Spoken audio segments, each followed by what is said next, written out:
Hai, apa kabar sahabat artikel MOBA? Kali ini, saya akan membacakan lanjutan alur cerita pemuda kaya.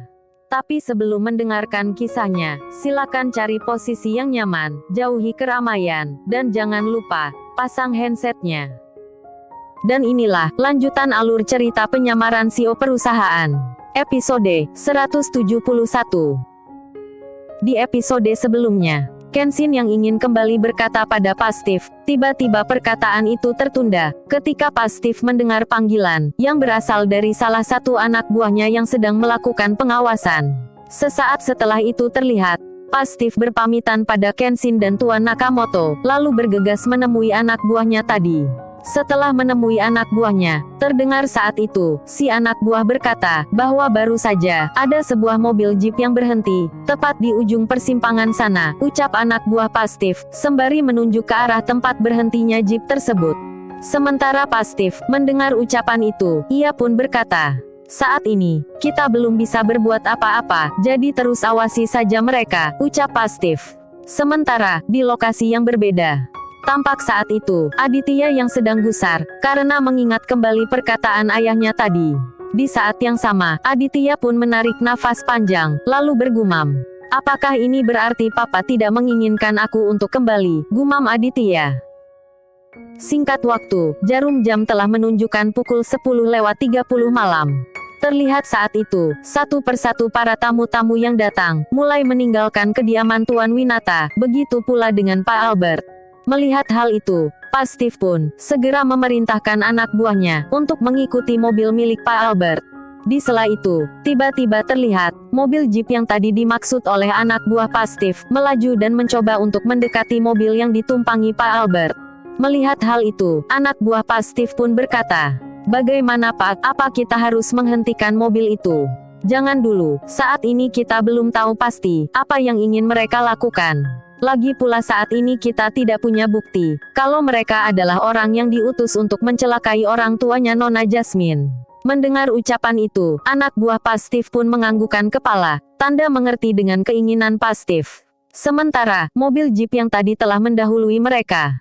Terlihat saat itu, si pengemudi mobil menghidupkan lampu sen kiri, tanda memberi kode pada mobil yang ditumpangi Pastif, agar mendahului mereka. Melihat hal itu, Pastif pun menyuruh anak buahnya agar tetap di posisi. Sementara si pengemudi mobil, saat itu ia tampak geram, karena mobil yang berada di belakangnya tak kunjung melewati mereka. Di sela itu terdengar, si sopir berkata pada salah satu orang yang berada di dalam mobil tersebut, "Bagaimana ini bos, jika mobil itu tetap di belakang kita tidak akan bisa menghadang mobil Pak Albert." Mendengar ucapan itu, pemimpin dari kelompok itu pun berkata, "Ya sudah, sekarang kamu blokir mobil milik Pak Albert. Jika mobil di belakang kita ikut berhenti, biar saya yang akan mengurus mereka," ucap pimpinan dari komplotan tersebut. "Baik bos," sahut si sopir, lalu menambah laju mobilnya. Setelah berada di depan mobil yang ditumpangi Pak Albert, si pengemudi jeep pun langsung memblokir mobil tersebut. Tampak pula saat itu, 5 orang pria yang keluar dari dalam jeep, lalu membuka paksa pintu mobil milik Pak Albert. "Keluar, atau ku pecahkan kaca mobilmu," ucap pimpinan komplotan tersebut. Sementara Pak Albert, tampak saat itu, ekspresi wajahnya menunjukkan kepanikan. "Ada apa ini? Siapa kalian?" ucap Pak Albert, yang tampak ketakutan. "Sudah, tidak usah banyak tanya, lebih baik sekarang keluar dari mobilmu," lanjut si pimpinan komplotan. Beberapa saat kemudian terlihat, mobil SUV yang ditumpangi Pastif pun berhenti di tempat tersebut. Melihat hal itu, salah satu orang suruhan Tuan Firdaus pun langsung melangkah menghampiri mobil yang ditumpangi Pastif. Setelah tepat berada di samping pintu pengemudi, anak buah Tuan Firdaus pun ingin berkata. Namun saat baru akan berkata, tiba-tiba, pintu mobil yang dibuka dengan keras, langsung menghantam tubuh orang tersebut, hingga terpental beberapa meter, dari tempat berhentinya mobil. Melihat anak buahnya yang terpental dan tersungkur di aspal, si pimpinan komplotan pun, berbalik dan melangkah ke arah mobil milik Pastif.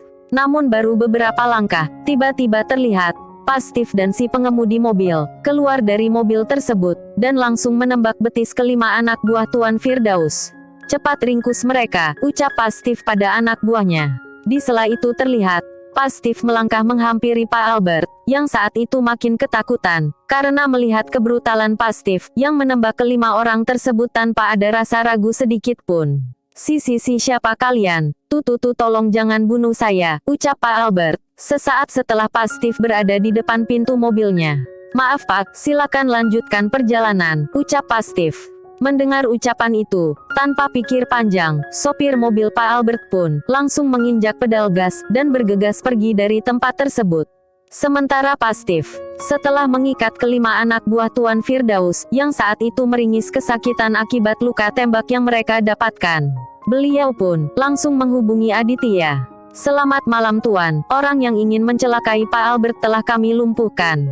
Selanjutnya mau diapakan orang-orang ini, ucap Pastif, setelah panggilan tersambung.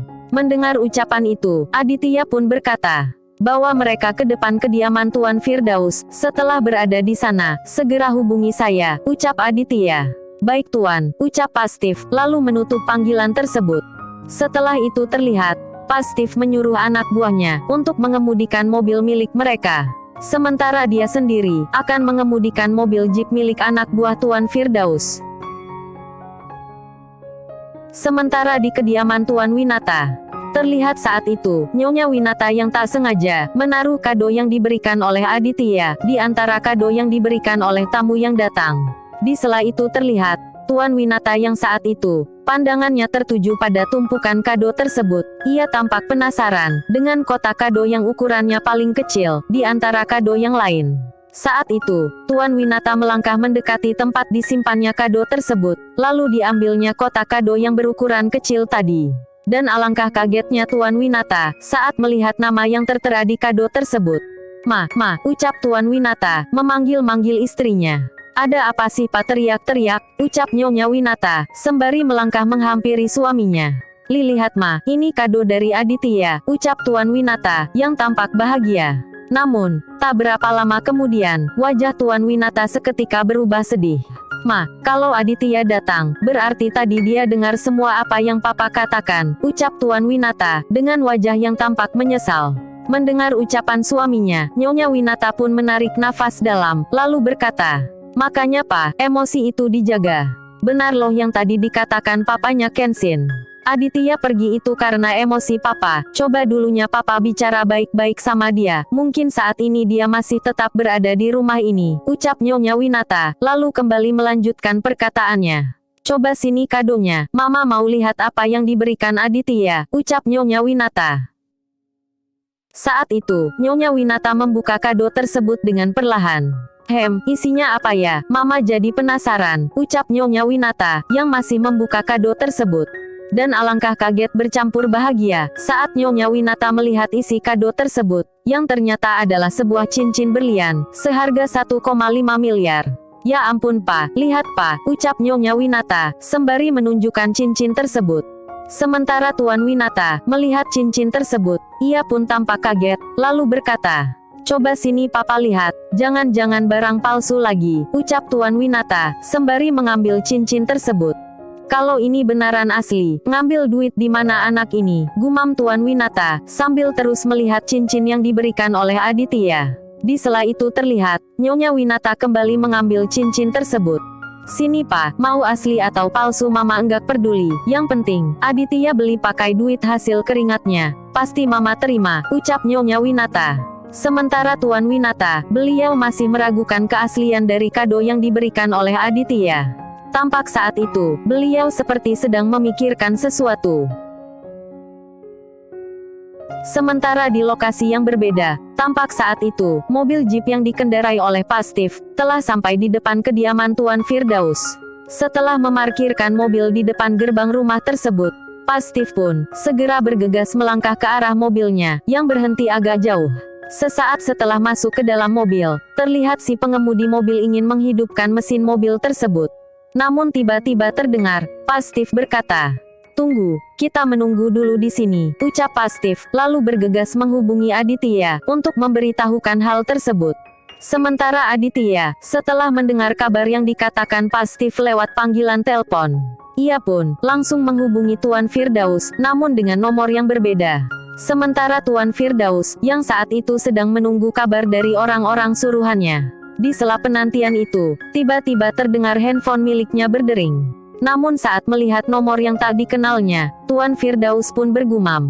Siapa lagi ini, nelpon tengah malam gini, gumam Tuan Firdaus, lalu menerima panggilan tersebut. Halo selamat malam, apa kamu tidak tahu tata krama, sampai menghubungiku tengah malam gini, ucap Tuan Firdaus, dengan nada terdengar membentak.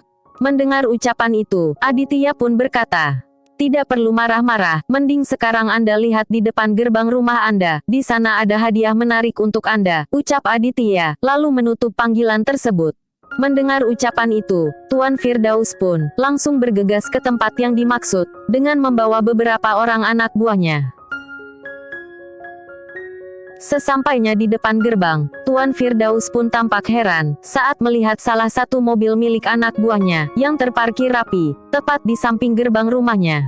Melihat hal itu, Tuan Firdaus pun langsung menyuruh salah satu anak buahnya, untuk memeriksa mobil tersebut. Dan alangkah kagetnya mereka, saat melihat kelima orang yang diutus oleh Tuan Firdaus, yang terikat kedua tangannya, dengan luka tembak di tiap kaki orang-orang tersebut.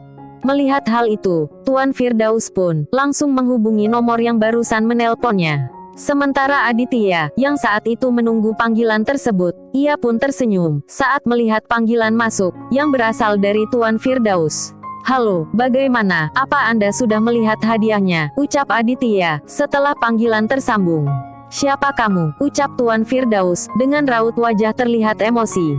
Sementara Aditya, yang mendengar ucapan itu, ia pun berkata, Anda tidak perlu tahu siapa saya. Tapi yang perlu Anda ingat, jika Anda mencoba untuk mencelakai Pak Albert lagi, maka berikutnya, Anda pun akan bernasib sama seperti anak buah Anda, ucap Aditya, lalu menutup panggilan tersebut.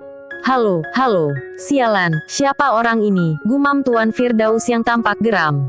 Di saat yang bersamaan, setelah panggilan terputus, Tuan Firdaus pun langsung bergegas menghubungi Dika, yang saat itu sedang bersama Lili di sebuah villa. Beb, papa nelpon nih, ucap Lili, yang kebetulan sedang memegang handphone milik Dika. Halo, Dika, apa kamu yang membocorkan rencana kita pada orang lain, ucap Tuan Firdaus. Membocorkan apa? Tanya Dika, yang tak mengerti dengan maksud dari ucapan Tuan Firdaus. Membocorkan rencana tentang Pak Albert, ucap Tuan Firdaus, lalu menjelaskan kejadian yang baru saja terjadi. Mendengar semua penjelasan dari Tuan Firdaus, Dika pun berkata, tidak mungkin saya membocorkan rencana itu pada orang lain, ucap Dika. Kalau bukan Dika, lalu siapa lagi yang mengetahui rencana ini, gumam Tuan Firdaus, lalu menutup panggilan tersebut. Di sela itu terlihat, Tuan Firdaus berbisik pada salah satu anak buahnya. Baik Tuan, ucap anak buah tersebut. Setelah itu terlihat, si anak buah tadi pun langsung masuk ke dalam mobil jeep tersebut, bersama dua orang temannya. Di saat yang sama, Pak Steve yang masih memantau dari kejauhan, ia pun langsung curiga, saat melihat mobil yang tadi ia parkirkan di samping gerbang, tiba-tiba melaju meninggalkan kediaman Tuan Firdaus. Setelah itu terlihat, Pak Steve menyuruh anak buahnya, untuk kembali mengikuti mobil jeep tersebut. Singkat waktu, saat sampai di tempat yang sepi, tiba-tiba mobil jeep itu berhenti. Tampak saat itu, ketiga orang utusan Tuan Firdaus tadi, dengan kasar mengeluarkan kelima orang yang tadi ditugaskan untuk mencelakai Pak Albert. Kalian tahu sendiri konsekuensinya kan, jika gagal menjalankan tugas dari Tuan Besar, ucap salah satu anak buah Tuan Firdaus, yang saat itu memegang sebilah pisau, untuk menusuk kelima orang tadi.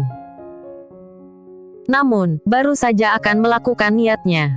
Tiba-tiba, Pak Steve menghidupkan lampu mobilnya, yang langsung menyoroti mereka. Cepat pergi, ucap salah satu anak buah Tuan Firdaus, yang tampak panik, saat tahu, ada yang melihat apa yang ingin mereka lakukan. Dan tanpa berlama-lama, mereka pun, langsung menjalankan mobil, untuk meninggalkan tempat tersebut.